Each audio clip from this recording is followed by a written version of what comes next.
Kasunod ng isang Pinoy na namatay sa Ukraine dahil sa pakikipaglaban umano para sa Russia, isang Pilipino naman ang prisoner of war ng Ukraine matapos ding umanib umano sa Russian forces. Wala siya sa database ng DMW o OWA pero kinumpirma sa kanyang pamilya ng International Red Cross ang sunod na hakbang ng gobyerno sa pagtutok ni Chino Gaston. Raymond Santos Gumangan, Anulid, Alcala, Pangasinan. Noong December 8, pinost sa Facebook page ng isang proyekto ng gobyerno ng Ukraine ang video na ito ng isang Pilipinong prisoner of war umano. Ang nagpakilalang si Raymond Gumangan na taga Alcala, Pangasinan, tinawag na isang mercenary o bayarang sundalo na kabilang raw sa mga puwersa ng Russia na nahuli ng Ukrainian Armed Forces. Sabi sa post na recruit raw si Raymond ng mga Ruso na nag-aalok ng high-paying job sa Russia. They said when I apply, I will assign in logistic. But when I arrived in Russia,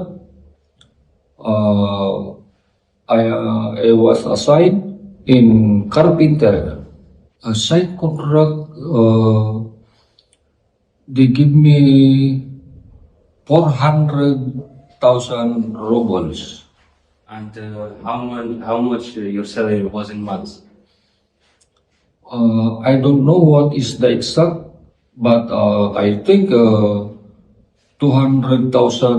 rubles. Noong 2024, pumirma raw ito ng kontrata sa Ministry of Defense ng Russia at naging shooter ng 51st Parachute Regiment. Setyembre noong nakaraang taon, kasama raw si Raymond sa mga umatake sa Sumy region ng Ukraine at doon ay nahuli. Ang pamilya ni Gumangan sa Pangasinan nakatanggap raw ng liham mula sa International Committee of the Red Cross na kinumpirmang nakakulong nga ito sa Ukraine. Dati po, nung dito po siya, mataba po siya. Nung napanood po namin, payat na po. Halos hindi nila makilala. Ayon sa kanyang pamilya, dating security agent si Gumangan dito sa Pilipinas at nag-apply online bilang logistics personnel. Meron siya nakausap through online na hindi namin kilala. Hindi rin siya Pilipino. Siya yung contact ng father namin na tumulong mag-apply and makapunta sa Russia. Nag-update naman siya sa amin before or after niya makapunta sa Russia, nagkaroon yung status niya doon. Dalawang option nila doon. So, una is logistics or doon sa tutulong sa military. Sa isang mensahe, sinabi ng Department of Migrant Workers na wala si Gumangan sa database ng DMW o OWA.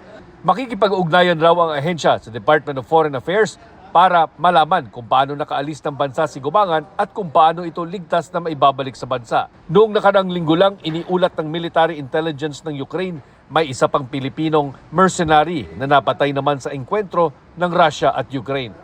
Para sa GMA Integrated News, Chino Gaston, nakatutok, 24 oras.